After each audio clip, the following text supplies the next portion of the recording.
don't know what I deal with every night. I don't. Actually, I don't. That's really insensitive. Your kid's not up. I think you don't have the compassion because you don't want the compassion to seem like you're guilty. I'm not guilty. I'm not saying you are. But if you do that, it might look like you are. No. Oh, you clean up good. I got you looking just right. Disgraced attorney Tom Girardi, the estranged husband of the Real Housewives of Beverly Hills star Erika Jayne, is headed to prison. A judge sentenced the 86-year-old disbarred lawyer to 7 years behind bars for leading a years-long fraud. She got booed at BravoCon. Her lawyer just got accused of stealing COVID money. And Tom's victims? They're still waiting for justice while she parties in Vegas.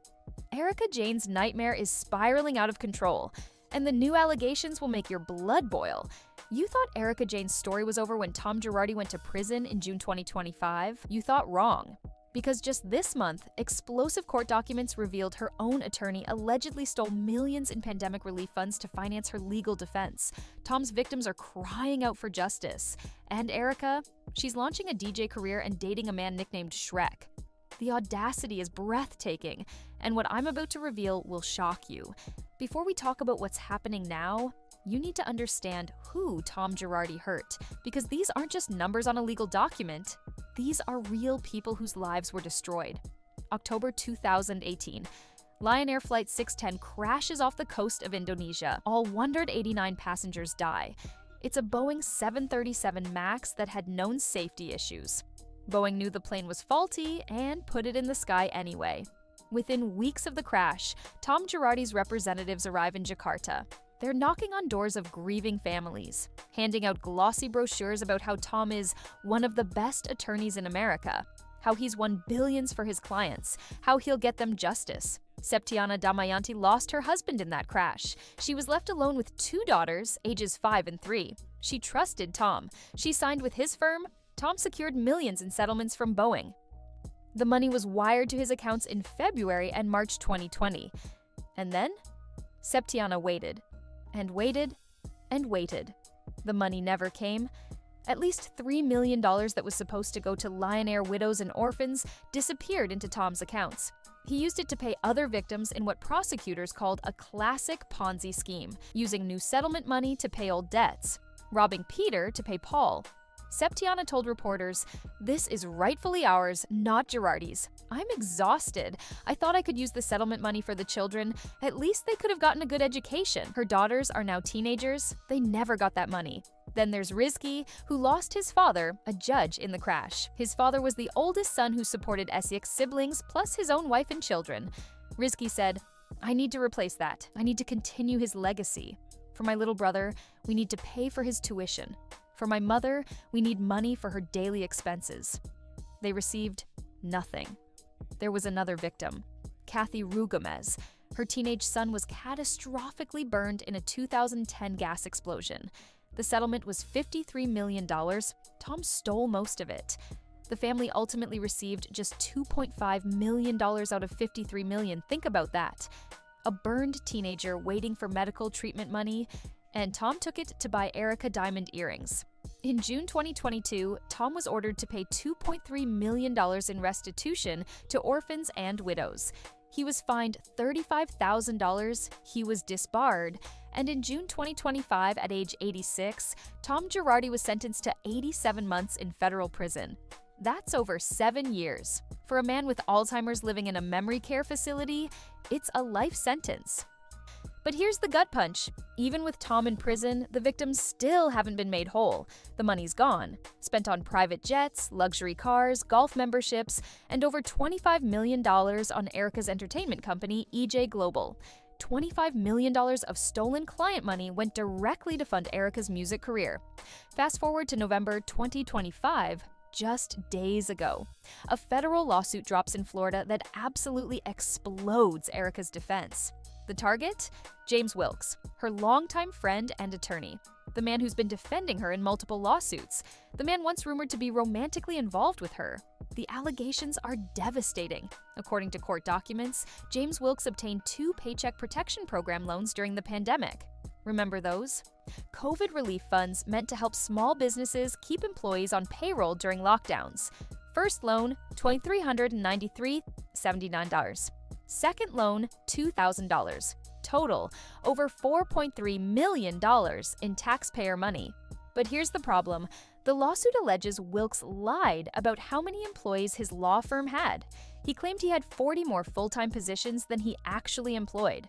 Both loans were forgiven by the U.S. Small Business Administration under the assumption the money went to employee salaries like it was supposed to.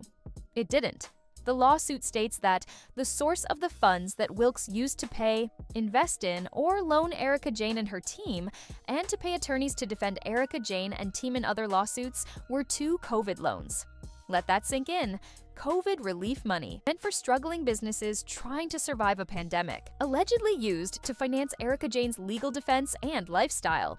Who filed this lawsuit? Christopher Psylla, the costume designer from Marco Marco, the man Erika had arrested on false fraud charges back in 2016. We'll get to that story in a minute, but understand this. Christopher has been fighting Erika for years, and he just dropped a nuclear bomb on her defense. James Wilkes has made no public statement about these accusations. Radio silence. Legal experts are saying this could be catastrophic for Erika, because if it's proven that her legal battles were funded by fraudulently obtained COVID relief money, everything changes. We're talking potential federal charges, wire fraud, conspiracy.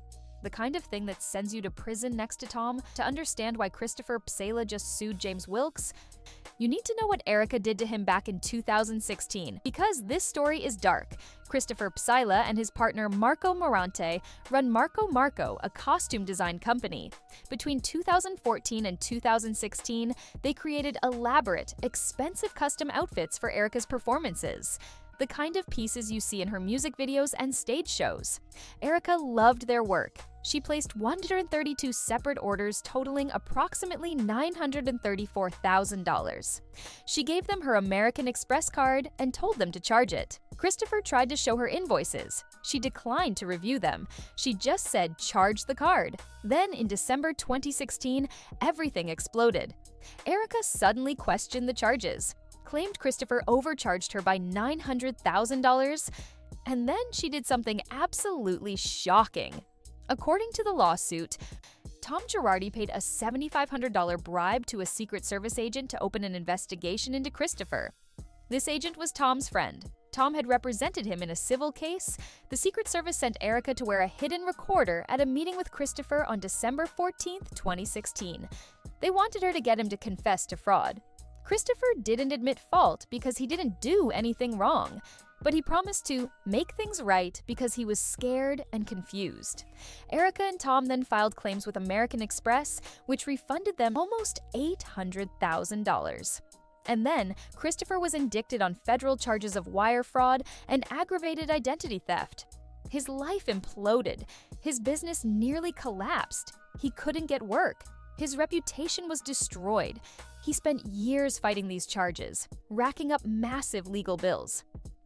And then in September 2021, federal prosecutors dismissed the case. Why? Because Christopher submitted text messages, emails, receipts, sketches, and social media posts proving Erika wore his designs.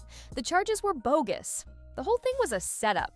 Christopher is now suing Erika, her assistants, American Express, and the Secret Service agents for over $18 million. He's alleging malicious prosecution, conspiracy, and fraud. And his lawsuit specifically names James Wilkes as the mastermind of a conspiracy to derail his lawsuits against Erika. Think about the timeline. A costume designer makes clothes for Erika. She falsely accuses him of fraud, gets him arrested, ruins his business. The charges are dropped 4 years later. And now the attorney defending Erika is allegedly using stolen COVID money to keep fighting Christopher in court. This is a pattern of destruction. November 14, 2025. BravoCon kicks off in Las Vegas. It's a massive fan convention where Bravo stars meet their audience. Andy Cohen brings together a huge group of housewives for a special 20th anniversary celebration of the franchise. It's being filmed as a Watch What Happens Live episode. Andy plays one of his usual games. He asks Erika which cast member she'd bring back to Real Housewives of Beverly Hills and which one she'd forget. Erika's answer? She'd forget Garcelle Beauvais. She'd bring back Teddy Mellencamp. The audience booed her. loudly, aggressively. Garcelle is one of the most beloved cast members. She's a fan favorite because she's authentic, she calls out BS, and she's been one of the few cast members willing to hold Erika accountable for her behavior. And Erika just said on stage that she'd forget her. The crowd was not having it. To be fair, it wasn't as bad as when Lisa Rinna got booed at BravoCon 2022. The audience let Lisa have it the moment she walked on stage. But still, getting booed at the franchise's 20th anniversary celebration, that tells you exactly what fans think of Erika. She didn't seem fazed by the response, but the optics are terrible. Thousands of paying fans who traveled to Vegas to celebrate Bravo just told her they don't like her. And the reason is obvious. People are tired of watching Erika live a life of relative luxury while Tom's victims are still suffering. Let's talk about what Erika's life looks like right now, because this is what makes people's blood boil. Tom's in prison. His victims still haven't been made whole. Septiana's daughters still don't have college money. Kathy Rui Gomez's burned son still hasn't received his full settlement. And Erika? She's thriving. In October 2025, she launched DJ Pretty Mess, her new DJ career.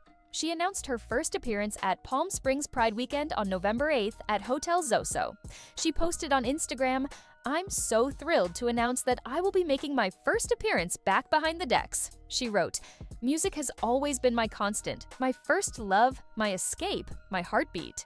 Your escape? Tell that to the Indonesian widows. She's dating John McPhee, a retired U.S. Army Special Operations Sergeant Major nicknamed Shrek. At BravoCon, she gushed about him. She said they started dating in June and they're taking things slow. She revealed Kyle Richards was the first person she told about the relationship. She's smiling in photos. She looks happy. Season 15 of Real Housewives of Beverly Hills premieres December 4th, 2025. Erika's getting paid for that, probably around $600,000 for the season. According to press releases, she's shedding her old life by getting rid of the furniture she's held onto from her marriage. She's redecorating, moving on, starting fresh. She told a podcast host, "I've gone through the worst part of my life on television, and I'm putting my life back together, still am. I would get a good job, or I would have my Vegas residency, and I would see these people just tear it down." She's positioning herself as a victim, a woman who's been unfairly criticized for trying to rebuild her life. Meanwhile, Tom's victims are begging for crumbs. The disconnect is staggering. On November 10th, 2025, Erika appeared on the No BS Convos with Colette podcast, and she said something surprisingly honest. "This isn't a character. There are ugly sides of my personality that have come out. Finally, an admission." She continued, "There is enough food at the table for all of us. We can all support each other honestly and openly. Just because one of us succeeds doesn't mean you aren't going to." But here's where it gets twisted. She's talking about other housewives not supporting her. She's complaining that when she gets a good job or a Vegas residency, people tear it down. She's making herself the victim of jealousy, of women not supporting women. But that's not why people criticize her. People criticize her because she's living a glamorous life funded by money stolen from widows and orphans, and she shows zero empathy for the victims. During season 11, when the lawsuits first started coming out, Erika said on camera, "I don't give a fuck about anybody else but me." That quote will follow her forever because it revealed her true character. In another episode, she suggested that Tom's victims might be lying about not receiving their money. She actually questioned whether they were telling the truth about being defrauded. The victims who had court documents, bank records, proof. The audacity is breathtaking. So where does this go from here? Tom is in federal prison until 2032 if he lives that long. His CFO, Christopher Kamen, is serving 10 years for helping him. Tom's son-in-law is about to go on trial in Chicago for fraud. The entire empire has collapsed. Erika has never been criminally charged. Federal prosecutors specifically chose not to call her as a witness in Tom's trial. That could mean they don't have evidence she knew about his crimes, or it could mean they're building a separate case against her. She's still facing the $24 million civil lawsuit from Tom's bankruptcy trustee. The Marco lawsuit is moving forward. Christopher is seeking $18 million in damages. With James Wilkes now accused of using COVID funds and allegedly being the mastermind behind delaying tactics, that case could go very badly for Erika.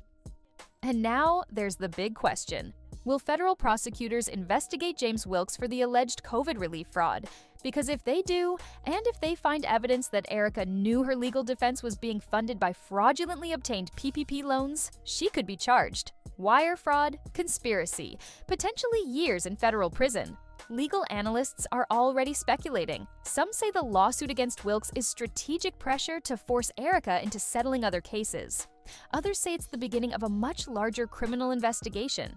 The U.S. Attorney's Office has said they're continuing to look into anyone and everyone who was involved in assisting Mr. Girardi.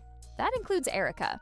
Erika Jayne's story is the darkest tale in Real Housewives history, because unlike other scandals involving drunk fights or friendship betrayals, this one has real victims. Indonesian widows raising children alone, burn victims waiting for medical treatment, orphans who lost their parents in plane crashes. And through it all, Erika has shown remarkably little empathy. She's admitted ugly sides of her personality have come out, but she frames herself as the victim of a media witch hunt, of women who won't support women, of people who are jealous of her success. Tom is in prison. He'll likely die there. But Erika is still free, still performing, still dating, still launching new careers, still living a life of relative comfort while the people Tom hurt are struggling. The new allegations about James Wilkes using COVID relief funds are the latest bombshell, but they won't be the last. Because every time Erika thinks she's found solid ground, another lawsuit drops. Another allegation surfaces. Another victim speaks out. She got booed at BravoCon. Her attorney is accused of stealing pandemic relief money. Tom's victims are still waiting for justice. And Erika, she's launching a DJ career and telling podcasts that people should support her. The walls are closing in. The $24 million trial is coming. The Marco case is moving forward. Federal investigators might start looking into the COVID money allegations. She's 54 years old. She spent the last 5 years fighting legal battles while trying to maintain her celebrity career. She's exhausted, and the hits just keep coming. Will she be ordered to pay back tens of millions she doesn't have? Will she be criminally charged for fraud? Will she go to prison like Tom? Or will she somehow survive all of this and emerge on the other side? Right now, survival looks increasingly unlikely, because when widows and orphans are still suffering while you're DJing at Pride events, when your lawyer gets accused of stealing COVID money to fund your defense, when Bravo fans are booing you at the franchise's 20th anniversary celebration. How do you come back from that? The answer is, you probably don't. This is Erika Jayne in 2025, and it's only getting worse.